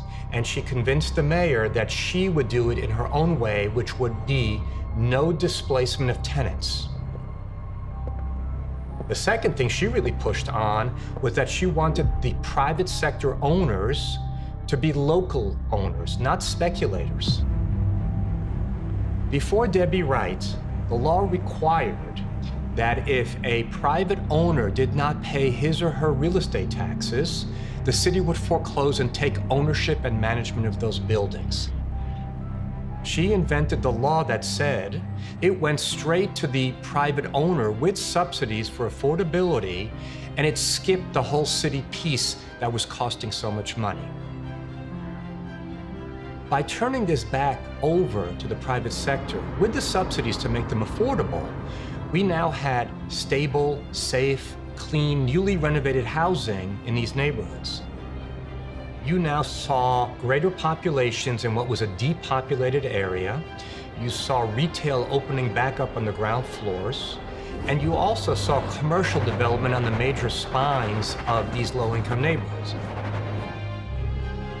Many of these low-income neighborhoods are what are called food deserts. There really aren't supermarkets with fresh food available. The city put out for bid a development site requiring it to be a supermarket, and Pathmark ended up opening the first supermarket in East Harlem. The value of houses in these kind of neighborhoods just skyrocketed everywhere in the city. Many of the worst neighborhoods, whether it was the ABC block or Washington Heights or whatever, these became very desirable places to live. So I think it was a function of Giuliani becoming more aggressive about eliminating government control over those assets, but also making those assets far more valuable by simply creating a more livable city. What Giuliani does, he revives upward mobility in New York. Part of that through real estate, part of that through simply making the city safe for people who are doing honest work. Because crime had been reduced, public life had been expanded. People were on the streets. You could walk at all hours. What's important is that there's a sense the ungovernable city is no longer ungovernable, that reforms are possible. And the sense of fear that pervaded the city is no longer there. Throughout the city, Giuliani tried to impose the statistical methodology in other areas as well. We were conducting CompStat meetings twice a week. We started seeing housing, sanitation, corrections showing up at the meetings, and then they sat, they took their notes, and they improved those operations in their own agencies. We reduced violence in the most violent jail in the country, Rikers Island, by 90% by using a version of CompStat. We changed the entire way in which we paid sanitation workers. We didn't pay them by the hour. We gave them per day an amount they had to pick up as the base. Anything over that, they get more money. You can't imagine how productive they became. They didn't bother to take lunch. The sanitation department turned around completely. There had been homeless encampments that Koch had started to wipe out, and the Giuliani administration went after these vigorously. Giuliani's policy on those with regard to street homeless was that if you're on the street and you've got a sign that says, "I need help," we're going to send somebody out to give you help. And that help is going to include moving you into a facility that either can provide soup or a meal or bed and housing, and not allowing you to just wallow on 58th Street.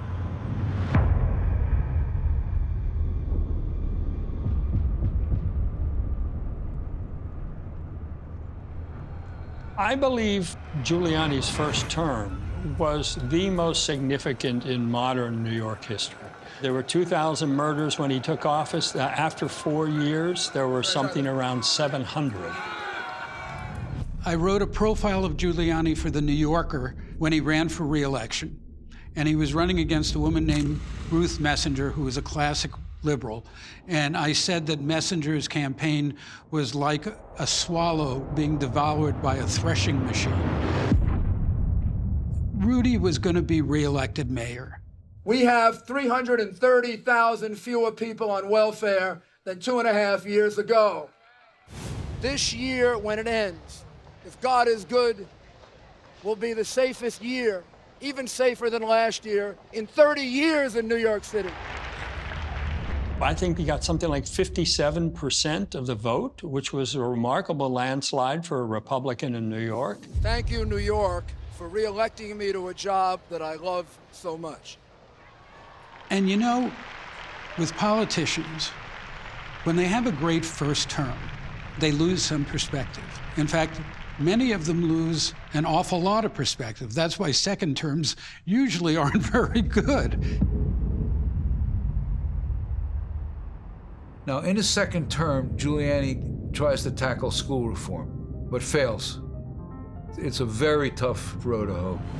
He pushes toward mayoral control of the schools. The system was failing the majority of students. And so you would put money in the Board of Education, and by the time it got filtered through to the classroom, there was very little left. And then also, because you had a system that was essentially a monopoly, you didn't have a lot of external pressure in trying to get change. And Rudy's approach to education was he wanted to have more control of it. And we made efforts to try and make sure the funding went to the kids. Another part of it was to set up targeted programs. Rudy was a great believer in having arts in the schools, and so we created Project Arts to bring arts education back into the schools. The other piece that Rudy realized is you had to give parents options. From a parent's point of view, to be forced to send your kid to a school that doesn't work has to be one of the most dispiriting things. We created a privately funded school voucher program. I wanted the parents to be given the money that I was spending on their child. And I wanted them to decide where to put that money. Public school, private school, parochial school, charter school. And I wanted them to vote out of existence the public schools that they knew were inadequate. Because a lot of them would choose the public schools, but they choose a different public school. There was also a tremendous amount of corruption in these local school boards. Principalships were bought and sold. You had to kick back to political campaigns in order to get a principalship, because the one thing the local school boards did control was the appointment of principals. There were terrible stories in the 1990s. A principal in the South Bronx found passed out in their car from crack cocaine. A principal who was stealing the cookie money that the PTA had raised. Another reason that schools were not working the way they should. The schools were actually as dangerous, if not more dangerous, than the communities around them. And one thing we were able to do is merge these school safety officers into the police department, and the schools became safer. By the end of the 90s, there is a consensus view in New York City that the Board of Education had failed and needed to be replaced. This law to create mayoral control of the school system had to pass the legislature in Albany.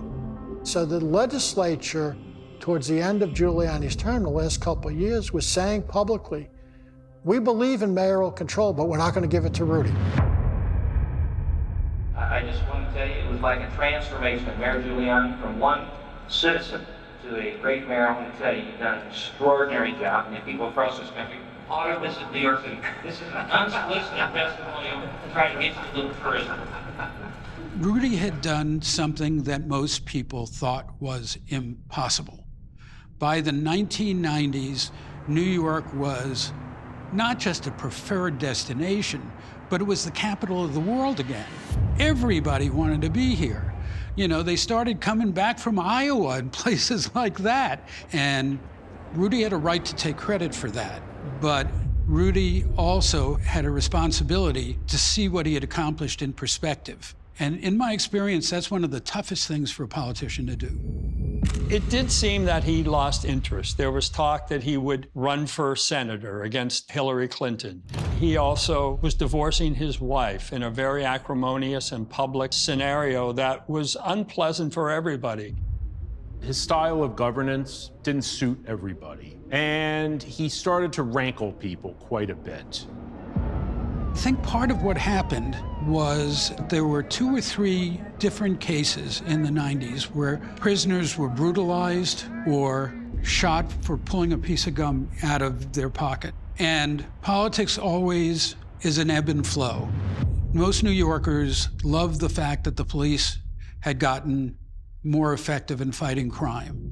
Most New Yorkers also were appalled by the excesses, and especially when it involved the police vamping on innocent black people. The attention on the bread and butter issues that had marked his first term was not entirely missing, but it was not as intense. It wasn't that people had gotten tired of Rudy's policies. They had gotten tired of Rudy. If they'd gotten tired of Rudy's policies, Mike Bloomberg would never have been elected mayor. We had, in effect, 2 Republican mayors in a row. It hasn't happened since the early 19th century. And the reason why it happened was because most people in the city, including blacks and Latinos, wanted safety and they wanted more effective government. They didn't like the excesses and they didn't like Rudy's excesses.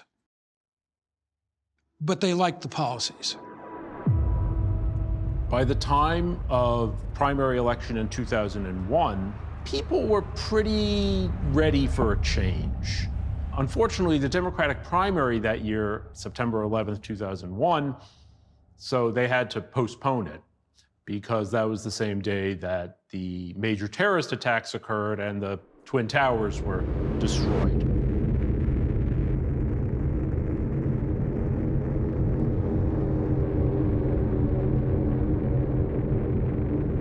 New York is still here. We're here now, we're gonna be here tomorrow. The World Financial Center is still here. They're not gonna stop us. We've undergone tremendous losses and we're gonna grieve for them horribly. But New York is gonna be here tomorrow morning and it's gonna be here forever. This was a huge shock for New York, obviously.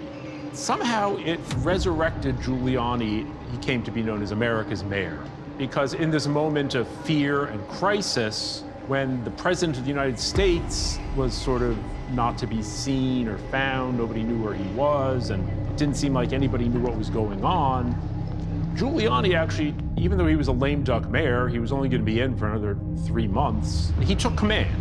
For sure. I think that's one. That's one, I believe. Yeah. That's what's left. There's one. The North Tower. The rest of it hollowed out, driven into the ground. And even people who didn't like him saw that he wasn't afraid to go downtown and take control of the situation, and it was impressive. One of the things he has done is he's prepared the city for emergency measures. So in 1993, when the World Trade Center attack happened, I think he was one of the few who understood this was part of a larger plot against the United States, and he recognized that New York would be a target. Mayor Giuliani had a vision to hire an independent expert, and he hired Jerry Hauer as the first commissioner of the Office of Emergency Management, which ended up really helping dramatically in the aftermath of 9/11. There's no police department, no fire department agency that would have been able to handle that coordination on the scale that had to be done. Steel workers, ambulance, private ambulance, city ambulance. The whole mix was incredible. Not everything went well. The command center is located in the World Trade Center, which comes down. There was another command center in Brooklyn that became the centerpiece of the response efforts. The city responds well to the 9/11 crisis. You know, at one point he suggested that perhaps he should be allowed to continue to serve as mayor, but that was rejected. But he did throw his support behind Bloomberg.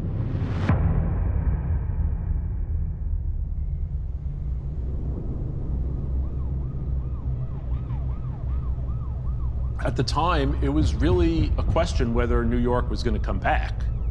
3,000 people died on 9/11. People thought, well, nobody's going to want to stay in Manhattan.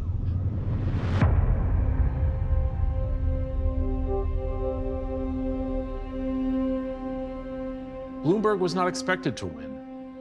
He was a billionaire from Boston who just seemed like he would try to buy his way to an election. Nobody was particularly fond of him. But at this moment of crisis, a law and order, business-friendly Republican, Bloomberg managed to win the election, I think on the strength of his promise of continuity and stability, which New Yorkers were hungry for at that moment. History shows, I think as far back as we can go, that freedom is fragile, that you will always have to fight to protect it.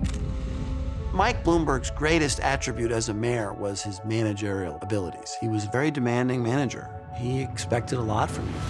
He was self-made. I mean, he's a very impressive figure. He did have this wartime mayor aspect that he had been forced to assume. He had to make sure that the city's finances stayed good. One of the first things he did was start fining everybody. He would fine small businesses for leaving a milk carton outside. This kind of thing sort of annoyed people quite a bit, but he wanted to make sure that the city could still pay its bills. He worked overtime to comfort and make big business feel like they should stay, that he would do everything he could to keep New York a secure place. To that end, Ray Kelly, his police commissioner, had a deep counterterrorism response. I was a U.S. Customs Commissioner. I did that till the end of the Clinton administration, went to Bear Stearns, was there until the election of Michael Bloomberg. He asked me to come back as a police commissioner, which I did for 12 years.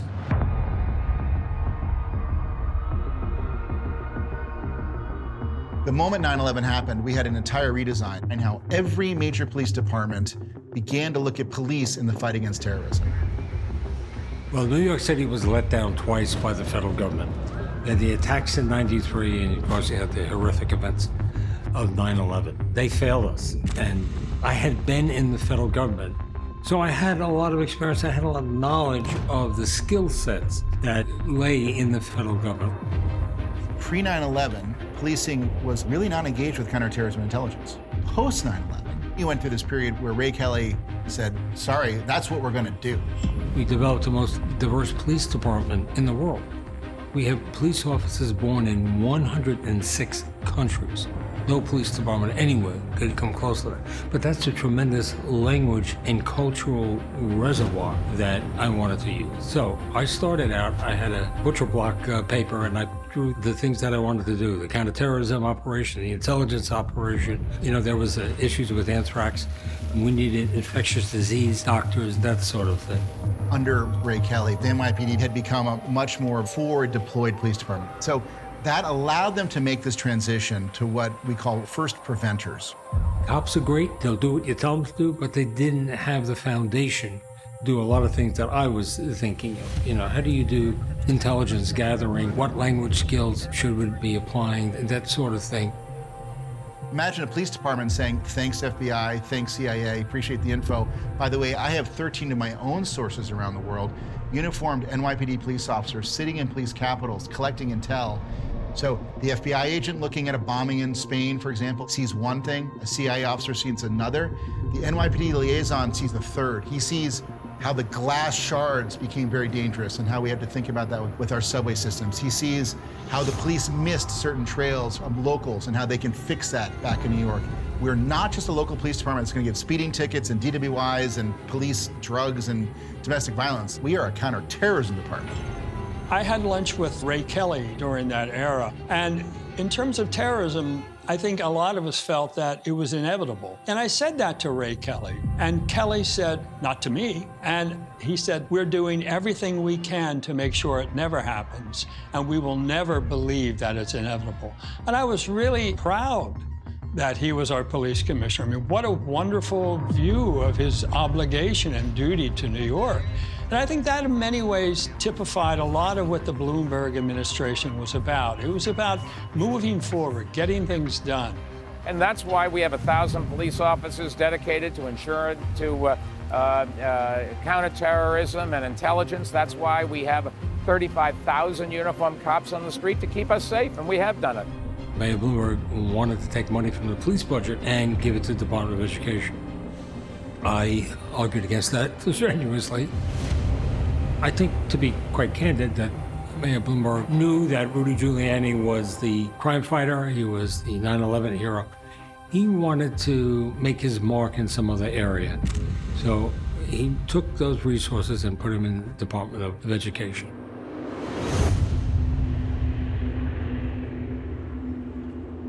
Bloomberg's most significant accomplishment was that he wrested control of the schools away from the Board of Education and centered it completely in the person of the mayor. So now the mayor directly appoints the head of the school system, the school's chancellor, and he or she can remove the school's chancellor without going through a board. That was a major thing. And he brought in Joe Klein, who I think was an excellent chancellor.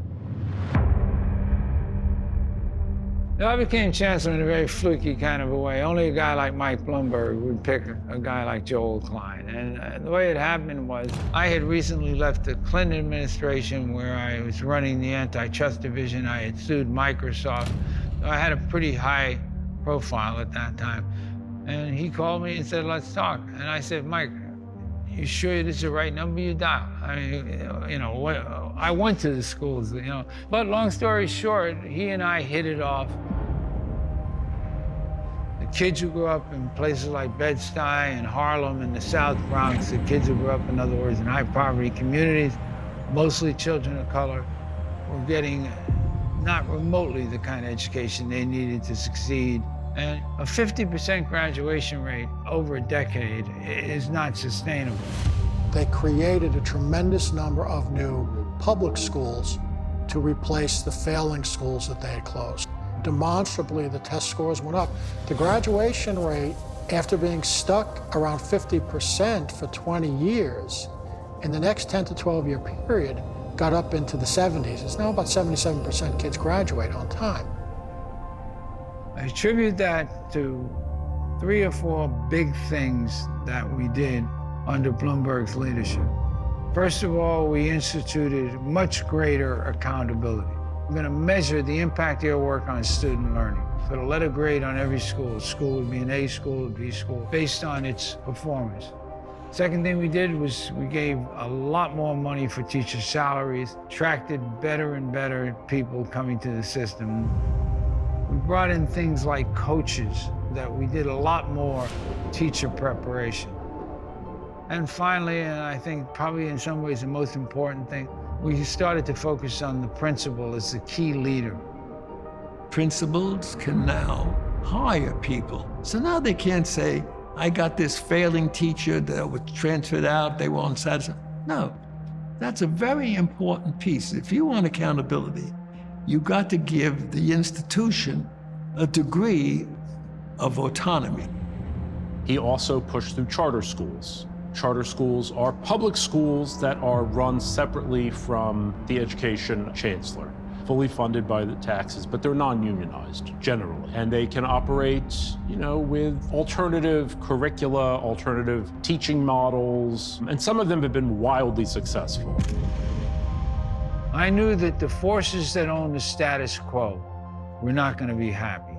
So what I did basically was set out to go get the great charter networks I knew would be high performing. If you bring in a bunch of schools that don't work, parents aren't going to choose them, you're not going to get anywhere. The lack of physical space for charter schools was a big impediment, but Bloomberg and Klein took care of that. It's a public asset. They said, we'll provide you space within the public schools, free of charge. And my view was, but the space belonged to the kids, not to the adult, not to the politician.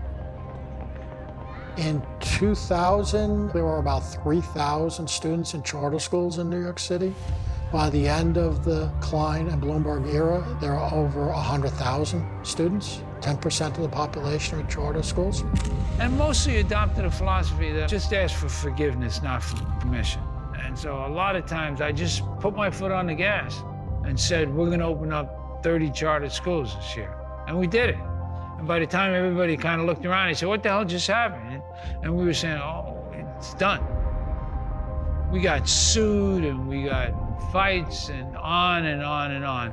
But I am so convinced by the history of this that the performance of those schools justified every fight we had. And if anything, I wish we had done more, because today there are still 50,000 children, mostly black and brown children, still on the waiting lists for charter schools in New York. Those kids deserve better than they're getting right now from the city.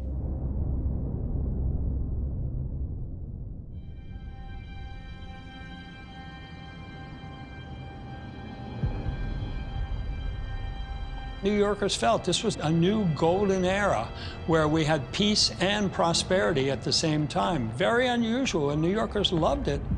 He enhances real estate development by rezoning much of the city. He allowed developers free rein to redevelop parts of Manhattan.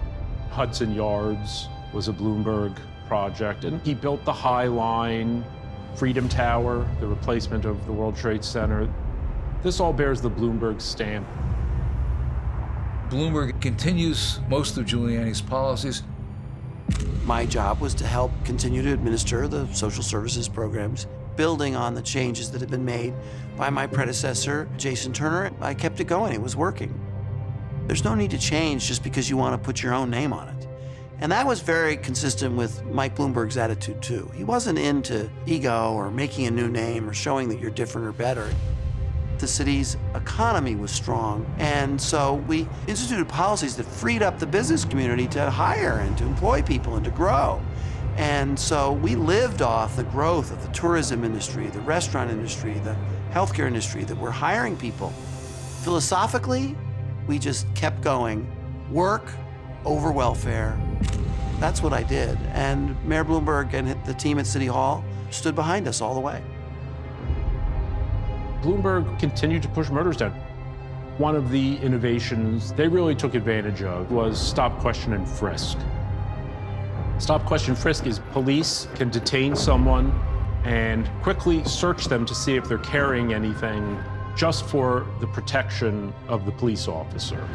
And this was applied, some would say indiscriminately.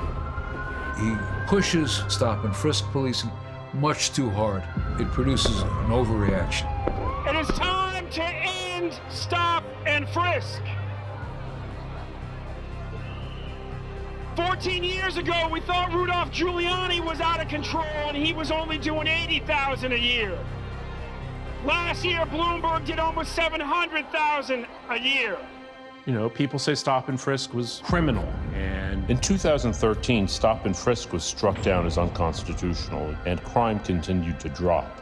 You had neighborhoods that had become so safe that you had two-parent families moving in that brought stability, that were eyes on the street, that were serving the role of police officers. Police is always the second best solution to urban disorder. The best solution is families. So New York managed to keep crime low because the demographics of high crime neighborhoods had changed.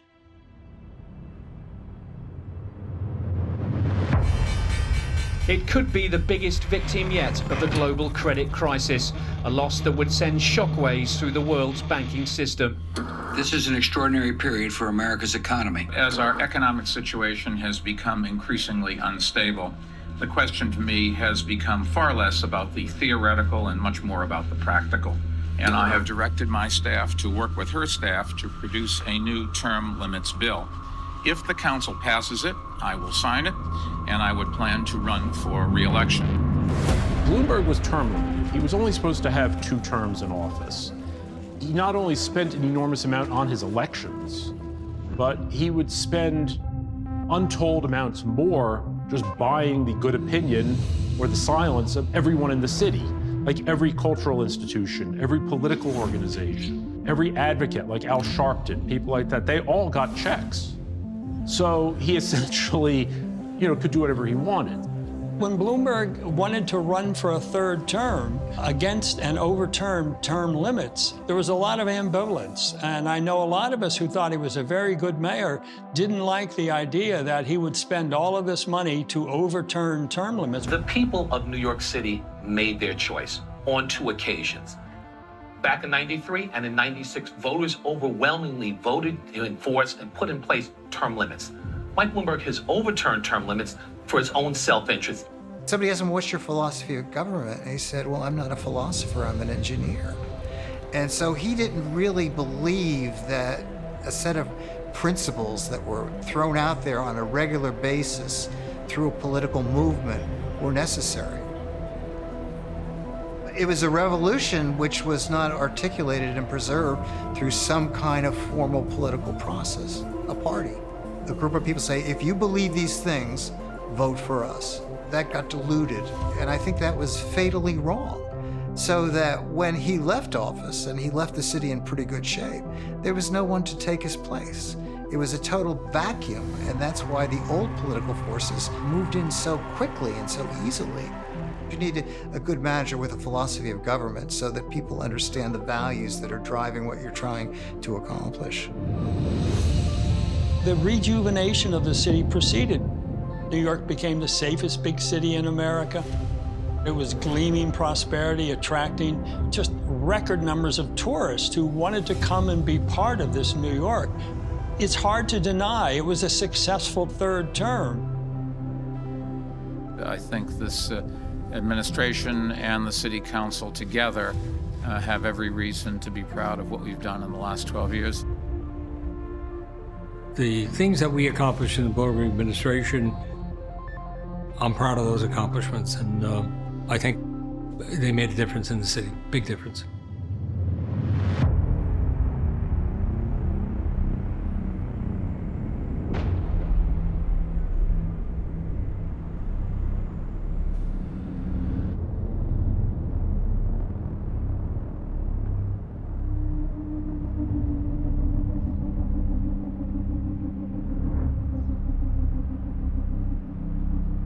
By 1990, liberalism had become stale. It had become reactionary, become based on principles that no longer applied. It needed to be reformed through the use of market principles like choice. It needed to be reformed in terms of the work rules that public servants served under. Civil service needed to be reformed.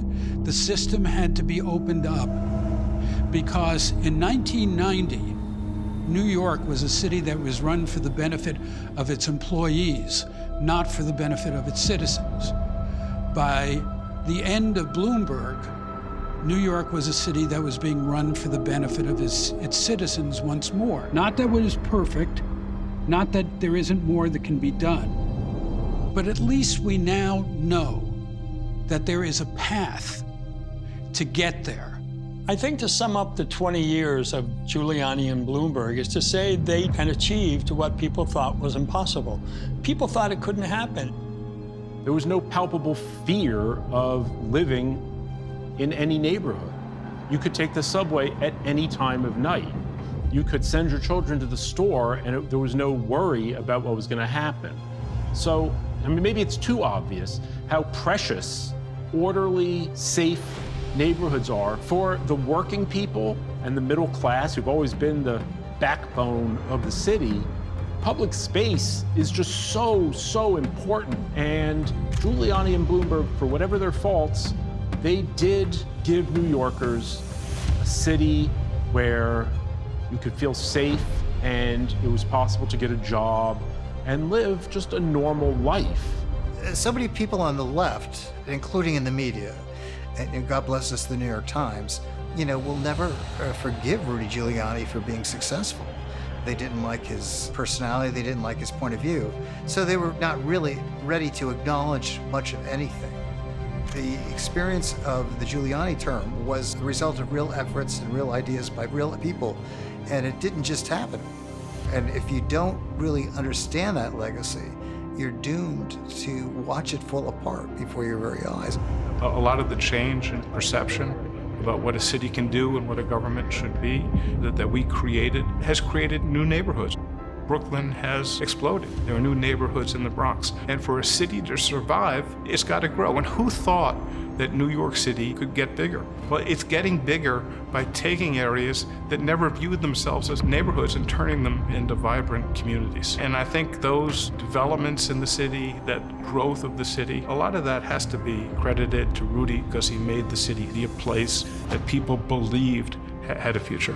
One of the things that's true about the revival of New York, the mayor, policy thinkers like the Manhattan Institute and others created a framework. It's not enough to simply say to people, well, you have a choice.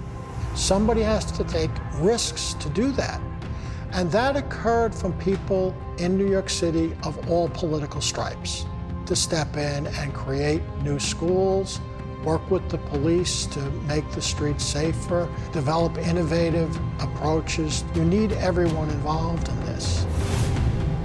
And we proved everybody wrong because in the late 80s, there were very few people that thought that New York could be turned around.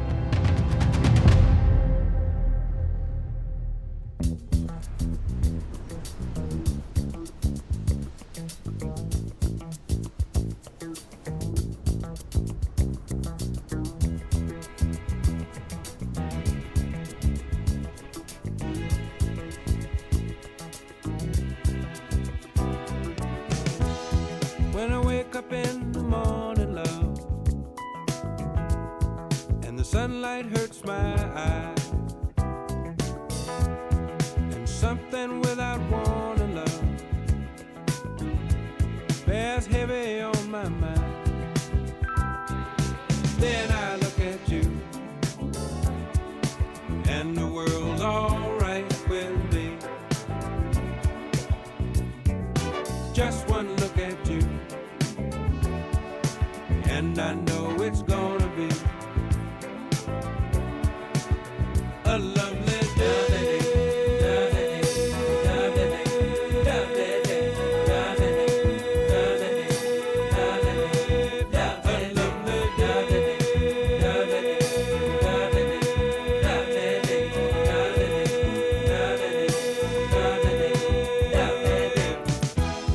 When the day that lies ahead of me seems impossible to face, when someone else instead of me always seems to know the way, then I look at you, and the world's alright with me. Just one look at you, and I know it's gonna be a lovely day.